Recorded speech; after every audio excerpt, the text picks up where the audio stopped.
Modulation का, उसमें message को किसके साथ मल्टीप्लाई किया जाता है? कैरियर वेव के साथ मल्टीप्लाई किया जाता है। और कैरियर वेव क्या होती है? साइनोसॉइड होती है। तो हम सबसे पहले अज्यूम करते हैं कि मैसेज एक पीरियोडिक फंक्शन है। सॉरी, मैसेज कोई भी message is can be anything. Message में हमें नहीं पता एमटी में क्या जा रहा है, लेकिन कैरियर एक पीरियोडिक फंक्शन है। और कैरियर एक पीरियोडिक फंक्शन को अगर हम मल्टीप्लाई कर रहे हैं तो लेट्स से कि वो पीरियोडिक फंक्शन कोसाइन है। वी आर नॉट, हम अभी अपना सारा कॉन्सेप्ट जो हमने मॉड्यूलेशन का पढ़ा है हम पीछे छोड़ देते हैं। हम सिर्फ ये देख रहे हैं कि एक मैसेज है एमटी और हम उसको मल्टीप्लाई कर रहे हैं एक पीरियोडिक फंक्शन के साथ। So let's call that periodic function WT। हम जिस पीरियोडिक फंक्शन के साथ मल्टीप्लाई करने वाले हैं मैसेज को, उसको हम WT कहते हैं। And WT is a sum of CN cos 2 pi FCT plus theta. ये एक इक्वेशन है जिसकी दो टर्म्स हैं जिनको हम जिसमें n की वैल्यूज हम डालते रहेंगे और इन सबको अगर हम सम कर दें तो हमें एक पीरियोडिक वेव मिल जाती है। अगर आपको याद आ रहा हो तो ये जो एक्सप्रेशन है ये बेसिकली फोरियर सीरीज का है। कुछ याद आ रहा है? फोरियर सीरीज में भी तो ये होता है कि कोएफिशिएंट्स होते हैं CN के और कोसाइन का सिग्नल होता है, ये एक्सपोनेंशियल सिग्नल होता है और वो टर्म्स आपस में मल्टीप्लाई होती जाती हैं। n की वैल्यू 1, n की वैल्यू 2, n की वैल्यू 3, 0, 1, 2, 3।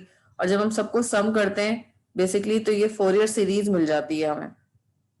सो यहाँ पे एक एक्सप्रेशन दिया हुआ है। अगर आपको अभी कुछ याद नहीं भी आ रहा है कि फोरियर सीरीज क्या होती है तो let's call that periodic function है जो WT है। उसमें उसके हर उसके वो सम ऑफ टर्म्स है, सम ऑफ सम टर्म्स है। ये फंक्शन खुद बहुत सारे टर्म्स का सम है और उन टर्म्स में क्या क्या है? कोएफिशिएंट्स हैं और कोसाइन सिग्नल है। कोसाइन सिग्नल के साथ यहाँ पे एक चीज मिसिंग है, वो एन बी लगा हुआ है। 2 पाई FCT के साथ एक n भी लगा हुआ है। तो जब हम n की वैल्यू 0 डालेंगे तो यहाँ पे c की पावर c 0 हो जाएगा, यानी c का कोएफिशिएंट पहला कोएफिशिएंट आ जाएगा c 0 और cos n 2 पाई FCT में n की वैल्यू 0 चली जाएगी। फिर n की वैल्यू जब हम 1 डालेंगे तो c 1 हो जाएगा, cos n की वैल्यू 1 हो जाएगी तो हमें cos 2 पाई FCT प्लस थीटा 1 मिल जाएगा।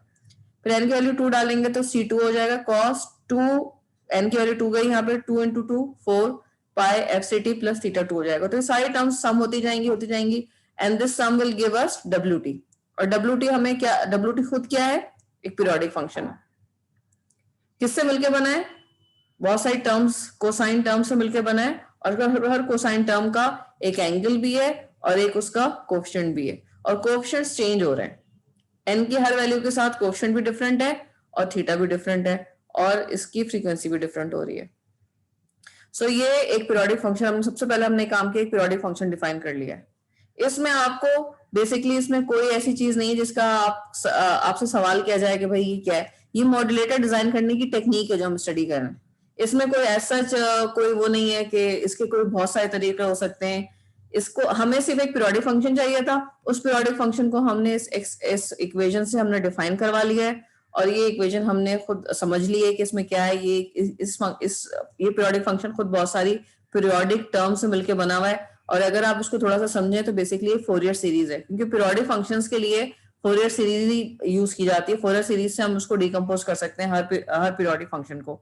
तो बेसिकली जो सारी टर्म्स का समेशन हम कर रहे हैं, बेसिकली हम ये फोरियर कोएफिशिएंट्स और के जरिए हम ये सारा सम हासिल कर रहे हैं और हमें पीरियोडिक फंक्शन WT मिल रहा है।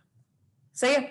अच्छा, अब अगर हम ये सारी जो कोसाइन टर्म्स हैं या कोसाइन की वैल्यूज हैं ये टाइम डोमेन में हैं, अगर हम इसको फ्रीक्वेंसी डोमेन में देखेंगे, इस पूरे इक्वेशन को, जो कोसाइन की टर्म्स हैं इनको फ्रीक्वेंसी डोमेन में देखेंगे तो हमें, क्योंकि कोसाइन से क्या मिलता है? कोसाइन से इंपल्सेस मिलती हैं जब आप फ्रीक्वेंसी डोमेन में देखते हैं। CN तो कोएफिशिएंट है, इट्स ओनली अ कोएफिशिएंट जो चेंज हो रहा है। लेकिन जब ये बहुत सारी कोसाइन, मल्टीपल कोसाइन टर्म्स हैं जिनका सम से हमें WT मिल रहा है, तो ये मल्टीपल कोसाइन टर्म्स, इनमें n की वैल्यू आप चेंज कर रहे हैं, यहाँ पे n की वैल्यू 1 डाल रहे हैं, 2 डाल रहे हैं, n मल्टीप्लाई हुआ है 2 पाई FCT से। यहाँ पे टाइपिंग मिस्टेक है, n 2 पाई FCT से मल्टीप्लाई हो रहा है।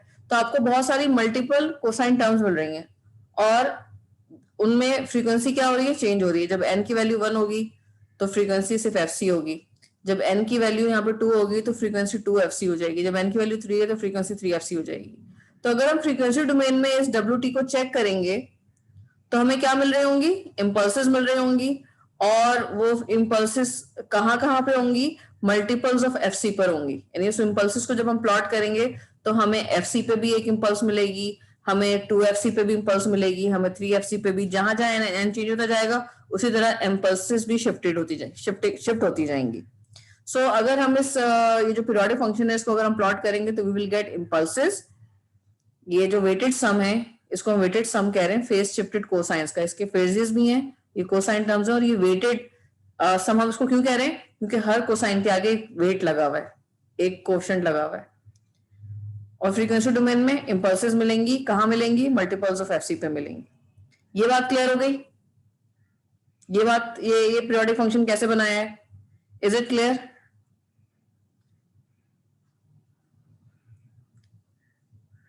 ठीक है, अब क्या किया इस पीरियोडिक फंक्शन को, अभी एक्चुअली ये 2 स्लाइड्स में आपको पता चल जाएगा इसका पर्पस क्या है, ये हमने WT लिया क्यों है। We multiply this periodic function with message, हमने MT के साथ मल्टीप्लाई कर दिया इस मैसेज को। पहले तो हम थ्योरी समझेंगे जब भी तो हम इसका मॉड्यूलेटर डिजाइन करेंगे, क्योंकि मॉड्यूलेटर सिर्फ एक तरीके से डिजाइन नहीं होता, they are multiple ways, bridging और डायोड्स के थ्रू भी वो बनता है, मॉड्यूलेटर बनता है, नॉन लीनियर मॉड्यूलेटर्स भी होते हैं। सो हम जो सबसे आपको समझने के लिए आसान तरीका है, हम सिर्फ वो वाला भी मॉड्यूलेटर फिलहाल करें। मैसेज से मल्टीप्लाई किया तो ये जो वेटेड सम हमारे पास दिया हुआ था कोसाइंस का, उसके साथ मैसेज जाके मल्टीप्लाई हो गया। तब हमें n की वैल्यू हम डालते जाएंगे इसके अंदर, 1 2 3 4 5 6 डालते जाएंगे और हमें प्रोडक्ट्स मिलती जाएंगी। प्रोडक्ट्स पहले यहाँ पे भी n की वैल्यू n लगा हुआ है, मल्टीप्लाई हो रहा है, ऊपर भी मल्टीप्लाई होता है, यहाँ पे मल्टीप्लाई हो रहा है, ऐसे टाइपिंग मिस्टेक। पहला टर्म जब n की वैल्यू 0 डालोगे तो हमें पहली टर्म मिल जाएगी, उसमें mt मल्टीप्लाई हो रहा होगा। फिर n की वैल्यू 1 डालोगे तो हमें दूसरी टर्म मिलेगी इस यहाँ उस जिसमें n 1 हो चुका होगा सब जगह पर, और mt मल्टीप्लाई हो रहा होगा। इट मींस हमें यही वाली ऊपर वाली सारी टर्म्स मिलेंगी, लेकिन हर टर्म के साथ क्या चीज मल्टीप्लाई हुई भी होगी, mt मल्टीप्लाई हुई हुई, मैसेज मल्टीप्लाई हुआ होगा। So we will get again multiple terms of cosines, लेकिन हर टर्म के साथ मैसेज मल्टीप्लाई हो रहा है। अब आप सबको ये पता है मॉड्यूलेशन में, अगर आपने मिड टर्म का, मैं इसलिए कहती हूँ क्योंकि बहुत सारे बच्चों ने क्लासेस रेगुलरली अटेंड नहीं किए, यहाँ पे जितने स्टूडेंट्स इस वक्त हैं उनमें से काफी तो रेगुलर थे, काफी ज्यादा मेरे ख्याल में इस वक्त जो लोग हैं क्लास में वो ज्यादातर रेगुलर ही हैं, लेकिन कुछ अगर एक ऐसे 2 स्टूडेंट्स ऐसे हैं जिन्होंने क्लासेस नहीं ली हैं, तो आपको पता होगा कि जब मैसेज के साथ कोसाइन वेव मल्टीप्लाई होती है कभी भी, तो फ्रीक्वेंसी डोमेन में शिफ्टेड इंपल्सेस मिलती हैं, फ्रीक्वेंसी डोमेन में शिफ्टेड स्पेक्ट्रम्स मिलते हैं। कोसाइन से तो इंपल्सेस मिलते हैं, लेकिन जब मैसेज कोसाइन के साथ मल्टीप्लाई होता है तो हमें शिफ्टेड स्पेक्ट्रम्स मिलते हैं मैसेज के। यही मॉड्यूलेशन है, ये हम बार बार स्टडी कर चुके हैं, ठीक है। सो यहाँ पे भी क्या हो रहा है, मैसेज मल्टीप्लाई हो रहा है कोसाइंस के साथ, पहले 2πfct के साथ मल्टीप्लाई हो रहा है, फिर मैसेज मल्टीप्लाई हो रहा है 4πfct के साथ, क्योंकि n की वैल्यू 2 रख दी है, फिर मैसेज मल्टीप्लाई हो रहा है 6πfct के साथ, क्योंकि मैसेज की fc की वैल्यू हमने 3 n की वैल्यू 3 रख दी है। तो इसमें बहुत सारी हमें सम मिल रहा है प्रोडक्ट्स का, और हर प्रोडक्ट में मैसेज किसके साथ मल्टीप्लाई हो रहा है, कोसाइन के साथ, पहले n की वैल्यू 1 के साथ, फिर n की वैल्यू 2 के साथ, 3 के साथ। तो अगर हम इसका स्पेक्ट्रम बनाएं, देखिए कोसाइन का जो अपना स्पेक्ट्रम है वो तो सिर्फ इंपल्सिस का स्पेक्ट्रम मिलेगा, लेकिन जब कोसाइन मैसेज के साथ मल्टीप्लाई हो जाता है तो हमें पता है कि मैसेज का स्पेक्ट्रम मिलता है हमें शिफ्ट होकर, और शिफ्ट होने वाली फ्रीक्वेंसी क्या होती है, जो भी कोसाइन की फ्रीक्वेंसी होती है वहीं पे शिफ्टिंग हो जाती है। तो पहली दफा जब हम शिफ्टिंग, पहला जब ये बहुत सारे मल्टीपल प्रोडक्ट्स मिलेंगे तो mt cos 2πfct में हमें शिफ्टेड स्पेक्ट्रम्स मिलेंगे, मैसेज के कहाँ मिलेंगे, प्लस माइनस fc पे। फिर जब n की वैल्यू 2 आ जाएगी तो हमें शिफ्टेड स्पेक्ट्रम्स मिलेंगे प्लस माइनस 2πfc पे। फिर n की वैल्यू 3 जब इसमें डाल देंगे तो हमें स्पेक्ट्रम्स मिलेंगे प्लस माइनस 3πfc पे, 3fc पे, सॉरी पाई नहीं है fc पे, सही है। सो ये जब हम इस प्रोडक्ट को हम देखेंगे, यानी इस प्रोडक्ट को हम फ्रीक्वेंसी डोमेन में देखेंगे, तो mt का फोरियर ट्रांसफॉर्म होता है mf, और इस कोसाइन के मल्टीप्लाई होने की वजह से स्पेक्ट्रम्स शिफ्ट हो जाएंगे, जहां पे भी कोसाइन की फ्रीक्वेंसी होगी, कोसाइन की फ्रीक्वेंसी अगर fc है तो प्लस माइनस fc पे स्पेक्ट्रम शिफ्ट होगा। फिर सेकंड टर्म में जब यहाँ पे n2 की वैल्यू 2 हो गई है तो हमें दो नए और शिफ्टेड स्पेक्ट्रम्स मिल जाएंगे प्लस माइनस 2fc पर, और फिर and so on and so fourth, जिस तरह हमें मिलते जाएंगे। साथ में फेज भी चेंज हो रहा है, और हमें पता है जब टाइम डोमेन में फेज चेंज होता है तो फ्रीक्वेंसी डोमेन में एक्सपोनेंशियल्स के साथ मल्टीप्लाई करना पड़ता है। तो ये सारे स्पेक्ट्रम्स हमें नए नए स्पेक्ट्रम्स मिलते जा रहे हैं, प्लस माइनस fc पे, प्लस माइनस 2πfc पे, प्लस माइनस 3 पाई, मेरे आई डोंट नो पाई क्यों निकल रहा है, sorry 3fc 2fc and so on पे मिलते जा रहे हैं, लेकिन साथ में जब टाइम डोमेन में फेज शिफ्ट है तो फ्रीक्वेंसी डोमेन में एक्सपोनेंशियल्स मिलते हैं हमें, वो भी मिल रहे हैं हमें। तो ये तो हो गया ओमेगा टी। टाइम डोमेन में अगर कोसाइन मल्टीपल्स कोसाइंस हैं तो उनसे क्या होगा, और जब वही टाइम डोमेन की कोसाइंस जब मैसेज के साथ मल्टीप्लाई होगा तो क्या होगा, ये हमने देख लिया कि हमें फ्रीक्वेंसी डोमेन में मल्टीपल स्पेक्ट्रम्स मिल रहे होंगे, FC2, FC3, FC and so on. यहां तक बात क्लियर हो गई है?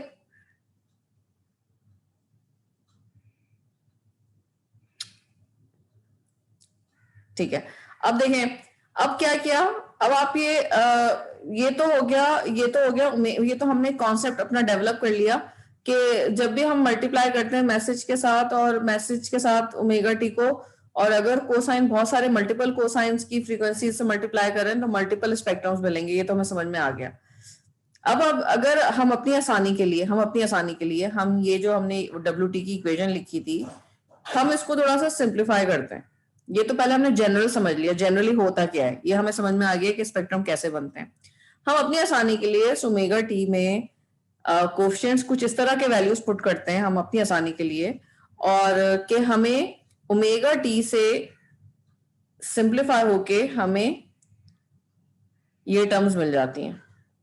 यानी सी एन की हम कोफिशिएंट्स हमें पता नहीं है, लेकिन हम इसमें कुछ कोफिशिएंट्स जो कि पहले से नोन है और जो हमें पता है, हम सी एन कोफिशिएंट्स इसमें ऐसे डालते हैं और थीटा की वैल्यूज कुछ इस तरह से डालते हैं इसमें जो कि नोन वैल्यूज होंगी, कि हमें ये ओमेगा टी जो पहले जनरल फॉर्म में लिखा हुआ था हमें इस फॉर्म में मिल जाएगा। बेसिकली ये ओमेगा टी जो मैंने आपके सामने यहाँ पे लिखा है सिंप्लीफाई करके, जिसमें सी एन की नॉन वैल्यूज डाल दी हैं और थीटा एन की भी नॉन वैल्यूज मैंने डाल दी हैं और मुझे ये डब्ल्यू टी मिला है। Basically this W T is an equation of a square wave. ये डब्ल्यू टी जो मैंने आपके सामने लिखा है ये किसकी इक्वेशन है, ये एक स्क्वायर वेव की इक्वेशन है। ये कहाँ से आई होगी, हम सबको पता है स्क्वायर वेव, आपने फोरियर सीरीज के अगर एक दो सवाल किए तो आपको पता होगा कि फोरियर सीरीज को जब हम ओपन करते हैं या एक्सपेंड करते हैं, जब हम किसी कोसाइन ये पीरियोडिक सिग्नल्स को की फोरियर सीरीज मालूम करने की कोशिश करते हैं, तो या तो वो जो सिंप्लीफाई होकर फोरियर सीरीज आती है तो साइन की फॉर्म में आ जाती है, कोसाइन की फॉर्म में आ जाती है। तो इस स्लाइड में ये जो मैंने आपके सामने ऊपर भी बोला था कि जो सम शिफ्टेड सम ऑफ कोसाइंस है, वेटेड सम ऑफ कोसाइंस है, ये बेसिकली एक तरह से फोरियर सीरीज है, क्योंकि फोरियर सीरीज में भी हम सम कर रहे होते हैं टर्म्स को, और एक्सपोनेंशियल्स की जगह यहाँ पे कोसाइन लिखा हुआ है इन्होंने। तो यहाँ पे इन्होंने सिंप्लीफाई किया है सी एन को और थीटा एन को, और ये बोला है कि भाई डब्ल्यू टी बेसिकली इस फॉर्म में आ जाएगा। और अगर हमने सी एन की नॉन वैल्यूज और थीटा एन की नॉन वैल्यूज यहाँ पे डाल दी तो बेसिकली वो थीटा एन और सी एन की वैल्यूज एक स्क्वायर वेव की वैल्यूज है जो हमने डाली है। मतलब दिस वाज ऑल नोन, पहले उन्होंने जनरल बताया, फिर उन्होंने कहा इस पे सी एन और थीटा एन की वैल्यूज डाल दो, ऐसे वैल्यूज डालो कि ये सारी टर्म्स कोसाइन की टर्म्स मिल रही हैं आपको, लेकिन सारी रियल टर्म्स हैं। सी एन भी रियल है, लेकिन 1/2, 2/π, 1/36, ये सारी रियल टर्म्स मिल गई हैं। सो हमने इसमें वैल्यूज डाली और हमें डब्ल्यू टी मिल गया। This W T is basically a series of square wave. ये हमें सीरीज मिली है, और किसका हमें फोरियर सीरीज मिली है, स्क्वायर वेव की मिली है। ये एक एग्जाम्पल की थी आपने जो मैंने भी कराई है आपको, और ये इसकी वीडियो भी अपलोड हुई है 2.4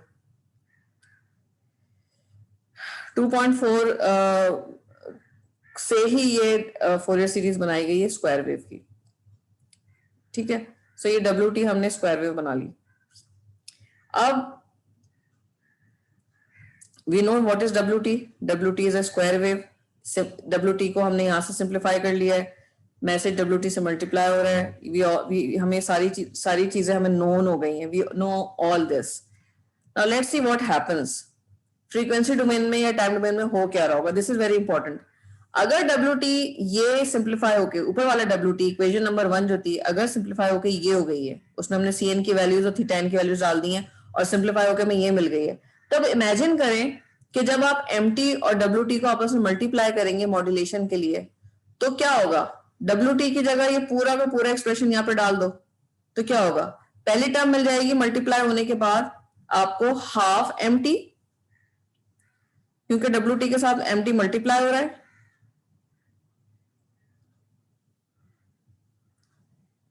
फिर दूसरी टर्म में भी 2 cos 2 पाई एफ के साथ क्या चीज मल्टीप्लाई हो जाएगी, एमटी मल्टीप्लाई हो जाएगा। सिंपली ये जो पूरा एक्सप्रेशन है ये सिर्फ किससे मल्टीप्लाई हो जाएगा, एमटी से मल्टीप्लाई हो जाएगा, इसमें कोई भी चेंज नहीं आएगा। बस एमटी डब्ल्यू टी के साथ मल्टीप्लाई करना है, एमटी को और डब्ल्यू टी को मल्टीप्लाई करना, क्योंकि हमें मॉड्यूलेशन करानी है। क्या होगा, ये जो सारी टर्म्स हैं इन सब के साथ एमटी मल्टीप्लाई हो जाएगा, हाफ के साथ भी एमटी मल्टीप्लाई हो जाएगा, 2 पाई cos 2 पाई एफ के साथ भी एमटी मल्टीप्लाई हो जाएगा, and so on and so fourth. ठीक है, अब दोबारा से अपना पर्पस रिकॉल करो कि हम ये सारा काम जो हमने ये 3-4 एक्सप्रेशन समझे हैं अभी, ये हमने क्यों समझे, ये हमने इसलिए समझे कि हमें मॉड्यूलेशन करनी है, मॉड्यूलेटर बनाना है। मॉड्यूलेटर क्या करता है, मॉड्यूलेटर बेसिकली एमटी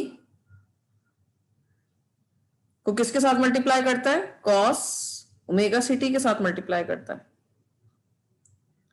ये मॉड्यूलेशन का काम है, this is the purpose of modulation. तो जब मैंने एमटी ओमेगा टी के साथ मल्टीप्लाई किया तो मुझे बहुत सारी टर्म्स मिली। मॉड्यूलेशन के लिए मेरे काम की कौन सी टर्म है इसमें, which term is useful for modulation for me. ये जो इतनी टर्म्स मुझे मिल रही हैं, अगर मुझे मॉड्यूलेशन करनी है तो मुझे इसमें से कौन सी टर्म चाहिए, मुझे इसमें से सिर्फ सेकंड वाली टर्म चाहिए जिसमें एमटी मल्टीप्लाई हो रहा है cos 2 पाई एफ के साथ। बाकी इस टर्म से भी मुझे कोई काम नहीं है क्योंकि इसमें हाई फ्रीक्वेंसी हुई हुई है, 6 हुई हुई है, इससे भी काम नहीं है। आगे की जितनी टर्म्स हैं उनसे मेरा काम नहीं है, और हाफ एमटी से भी मेरा कोई काम नहीं है, because it's not useful for me, क्योंकि मॉड्यूलेशन में मुझे सिर्फ एमटी और cos ओमेगा सी का प्रोडक्ट चाहिए होता है।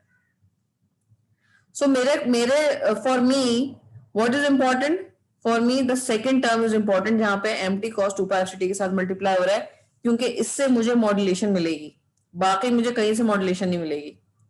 So now you can imagine कि हम कहते हैं कि भाई मैसेज को कोसाइन से मल्टीप्लाई कर दो। मैसेज को कोसाइन से डायरेक्ट मल्टीप्लाई नहीं किया जा सकता, देयर इज नो टेक्निक जिसमें आप मैसेज को डायरेक्टली कोसाइन से मल्टीप्लाई करेंगे।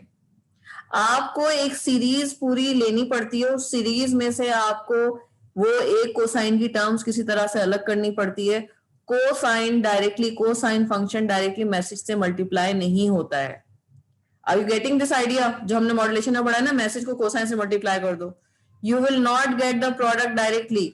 आपको मैसेज को एक सीरीज, एक स्क्वायर वेव के साथ मल्टीप्लाई करना पड़ता है, और फिर उसमें आपको बहुत सारी टर्म्स मिल रही होती हैं। उन टर्म्स में से जो टर्म आपके काम की होती है, जो कि मॉड्यूलेशन करके दे रही होती है, आप उसको अलग कर लेते हैं और बाकी सबको ब्लॉक कर देते हैं या फिल्टर आउट कर देते हैं।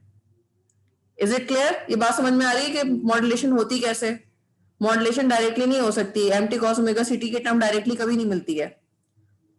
सो इसके पीछे पूरी मैथ्स करके देखी हमने, और मैथ्स करके हमें जब हमने देखा कि भाई ये सारा जब हम एक स्क्वायर वेव से मल्टीप्लाई करेंगे मैसेज को, स्क्वायर वेव के अपने अंदर बहुत सारी कोसाइन की टर्म्स होती हैं, उनमें जो पहली टर्म कोसाइन की होगी उसके अंदर हमें मैसेज से मल्टीप्लाई करके हमें मॉड्यूलेशन मिल जाएगी, और बाकी सबको अगर हम फिल्टर आउट कर देंगे तो हमारी मॉड्यूलेशन कंप्लीट हो जाएगी।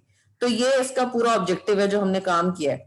अब हम देखेंगे कि एक्चुअली ये सर्किट में हो कैसे रहा होता है। ये तो हमने भी समझ लिया अपनी आसानी के लिए कि हमें मैसेज को पहली टर्म के साथ मल्टीप्लाई करना है कोसाइन की, बाकी सबको हमें फिल्टर आउट करना है। हमें बहुत सारी टर्म्स मिलेंगी। जी जी जी जी निगलेक्ट करना है हमें, हाफ एमटी भी निगलेक्ट करना है, और जो अपर फ्रीक्वेंसी की वैल्यूज है उनको भी हमें किसी तरह ब्लॉक करना है फिल्टर करके। हमें सिर्फ एक टर्म चाहिए जिसमें मॉड्यूलेशन हमें होती हुई नजर आ रही है।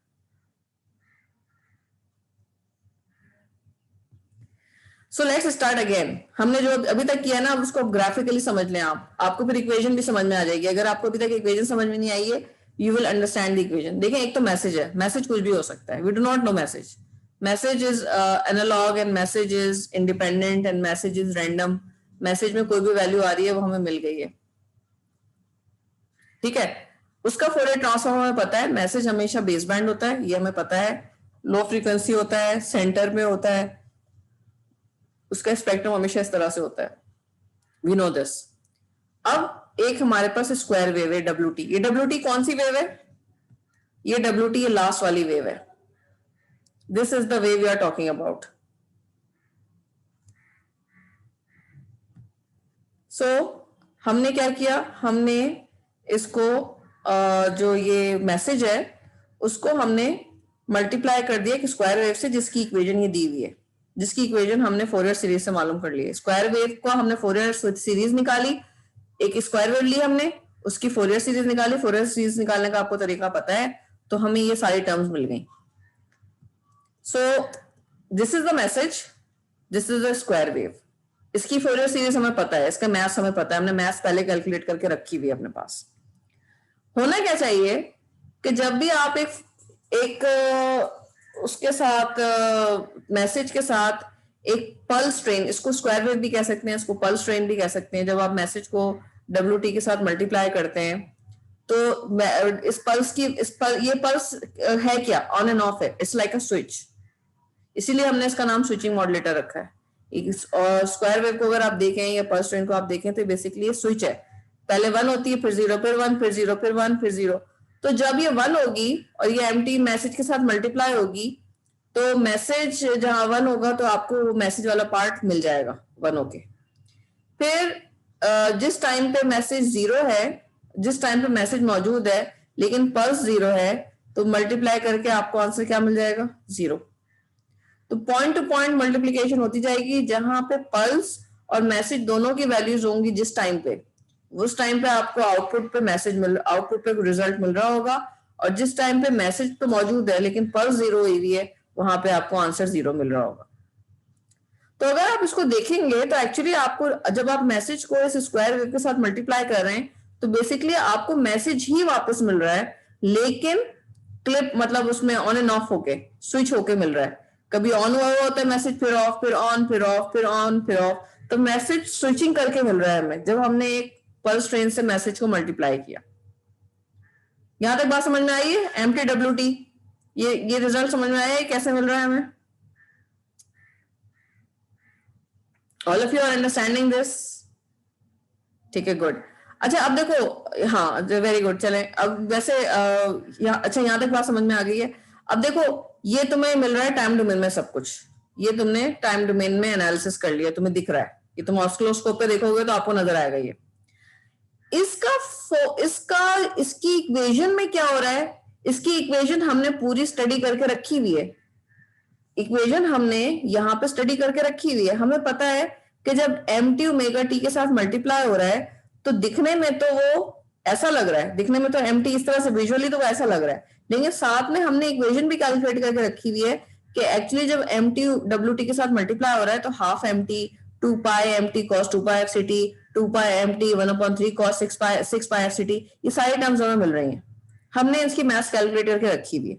और हमें इसमें से कौन सी टर्म चाहिए, ये भी हमने कैलकुलेट करके रखा हुआ है कि जब MT WT के साथ मल्टीप्लाई हो रहा है तो वो टर्म जिसमें MT cos 2 पाई FCT के साथ मल्टीप्लाई हो रहा है, हमें सिर्फ वही टर्म चाहिए, उसके अलावा हमें टर्म नहीं चाहिए। ठीक है, तो देखो अगर मैं इसका फोरियर ट्रांसफॉर्म लूं, MT को WT के साथ मल्टीप्लाई करके, तो मैंने विजुअली दिखा दिया आपको, लेकिन अगर मैं आपसे कहूंगा इसका फोरियर ट्रांसफॉर्म लें, तो क्योंकि आपको पता है कि जब हाफ MT WT के साथ मल्टीप्लाई होगा तो पहली टर्म आएगी हाफ MT, और इसका स्पेक्ट्रम क्या बनेगा, हाफ MF। पहली टर्म का अगर मैं आपसे कहूँ कि इसका स्पेक्ट्रम बना दो फ्रीक्वेंसी डोमेन में, क्या बन रहा होगा, तो इसका स्पेक्ट्रम बन रहा होगा हाफ MF, ये इसका स्पेक्ट्रम बन रहा होगा। फिर मैं आपसे कहूंगी कि भाई ये दूसरी जो टर्म आ रही है ना, इसका जरा स्पेक्ट्रम बना दो, 2/पाई MT cos 2 पाई FCT का स्पेक्ट्रम बना दो, तो आप क्या बनाएंगे, जब भी मैसेज cos 2 पाई FCT के साथ मल्टीप्लाई होता है या cos के साथ मल्टीप्लाई होता है तो आपको दो शिफ्टेड स्पेक्ट्रम्स मिलते हैं, आपको दो शिफ्टेड स्पेक्ट्रम्स मिल जाएंगे, और उनका एम्पलीट्यूड कितना होगा, 2/पाई भी लिखा हुआ है, वो तो टाइम डोमेन में लिखा हुआ है, और जब फ्रीक्वेंसी डोमेन में जाते हैं तो हाफ भी लग जाता है। तो 2/पाई जब हाफ से मल्टीप्लाई होगा तो आपको दो शिफ्टेड स्पेक्ट्रम्स मिलेंगे, और वो शिफ्ट कहाँ पे हुए हुए होंगे, FC पे शिफ्ट हुए होंगे, एक प्लस FC पे शिफ्ट हुआ हुआ होगा और एक माइनस FC पे शिफ्ट हुआ होगा, और एम्पलीट्यूड होगा उसका 1/पाई। 1/पाई क्यों होगा, क्योंकि टाइम डोमेन में 2/पाई है, लेकिन फ्रीक्वेंसी डोमेन में जाते हैं हम तो शिफ्टेड स्पेक्ट्रम्स का एम्पलीट्यूड हाफ हो जाता है, तो हाफ और 2 आपस में एक दूसरे को कैंसिल कर देंगे और हमें दो शिफ्टेड स्पेक्ट्रम्स मिल जाएंगे सेकेंड टर्म से, जिनका एम्पलीट्यूड होगा 1/पाई। फिर जो थर्ड है इस वाला जो थर्ड टर्म है, इसका हमें स्पेक्ट्रम, दो शिफ्टेड स्पेक्ट्रम मिलेंगे, लेकिन हमें मिलेंगे 2 × 3 यानी 3 FC पे मिलेंगे। 2 तो इसमें कांस्टेंट है, 2 पाई FC का 2 तो इसमें कांस्टेंट है, 3 FC पे मिलेंगे, प्लस 3 FC इधर और -3fc दूसरी साइड पे। फिर इस वाले टर्म में 5, क्योंकि 2 5 से 10 होता है, तो 5fc पे इधर मिलेगा एक स्पेक्ट्रम, ये 3fc पे मिल गया, फिर हमें 5fc पे मिलेगा, और इसका जो मिरर होगा वो दूसरी साइड पे बन रहा होगा। तो ये सारी टर्म्स के हमें बहुत सारे स्पेक्ट्रम्स मिल रहे हैं। इसमें से हमारे काम का कौन सा है मॉड्यूलेशन के लिए? +-fc वाला, क्योंकि वो मॉड्यूलेशन कर रहा है।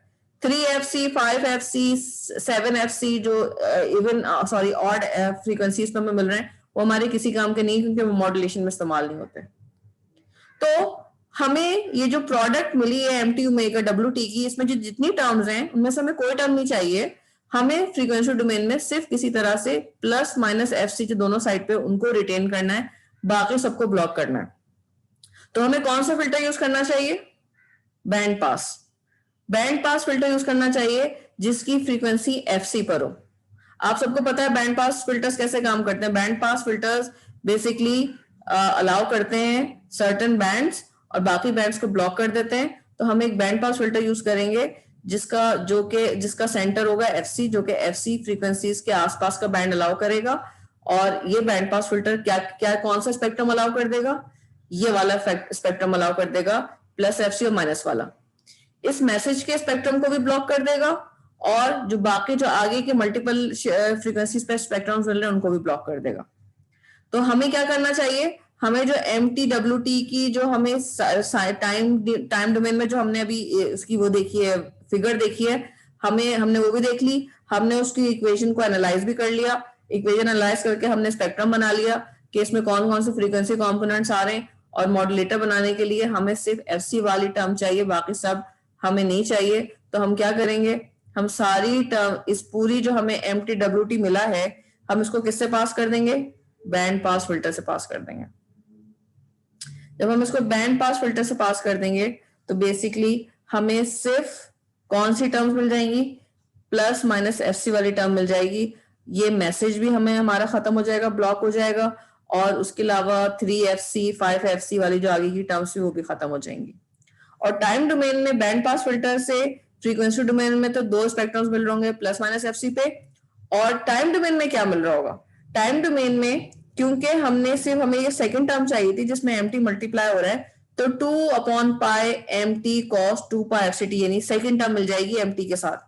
बाकी सारी टर्म्स क्या हो जाएंगी? बैंड पास ने ब्लॉक कर दी हैं। तो आप देख सकते हैं कि टाइम डोमेन में आपको 2/π mt cos omega ct second term ही मिल रही है, बाकी सब ब्लॉक हो गई हैं। और फ्रीक्वेंसी डोमेन में आपको क्या मिल रहा होगा? fc के 2 स्पेक्ट्रम्स मिल रहे होंगे जो कि मॉड्यूलेशन के लिए जरूरी हैं, बाकी सारा सेंटर वाला मैसेज बाकी सब के सब ब्लॉक हो गए होंगे। तो दिस इज मॉड्यूलेशन। ये मॉड्यूलेशन की टेक्निक है कि मॉड्यूलेशन को स्क्वायर वेव के साथ मल्टीप्लाई करें।